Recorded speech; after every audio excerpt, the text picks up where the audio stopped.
Ден 4 от коледния календар на Прекраска.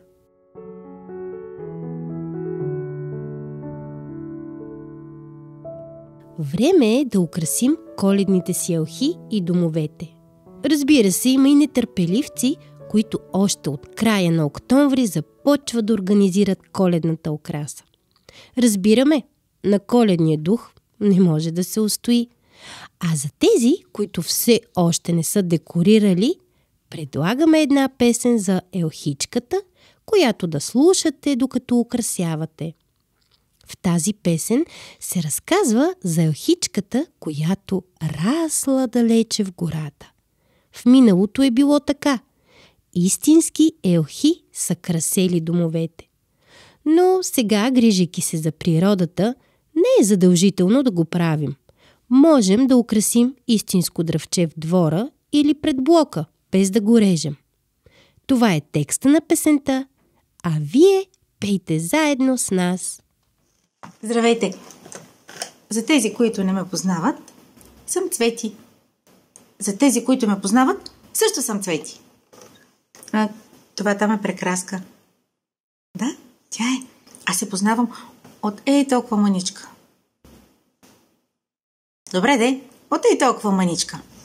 И сега сме заедно тук с нея двете и с моята китара. Да ви изпеем една песен за елхичката. Ако знаете, може да пеете с нас.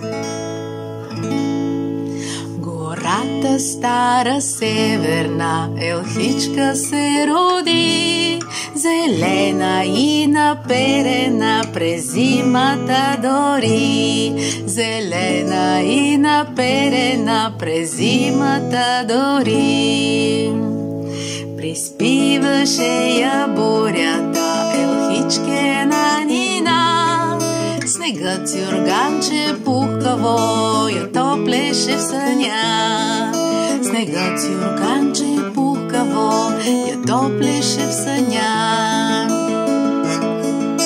А дълго ушко сивича от нея си игра, и даже вълк притичваше край стройната елха.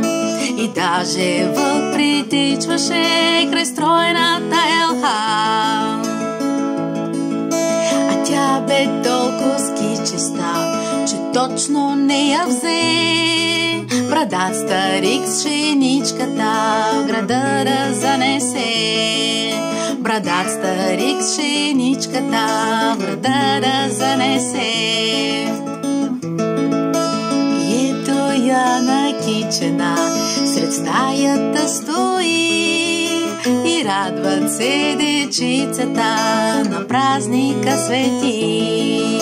И радват се дечицата на празника свети.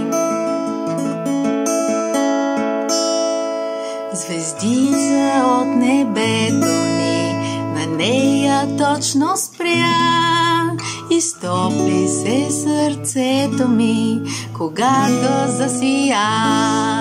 Изтопли се сърцето ми, когато засия.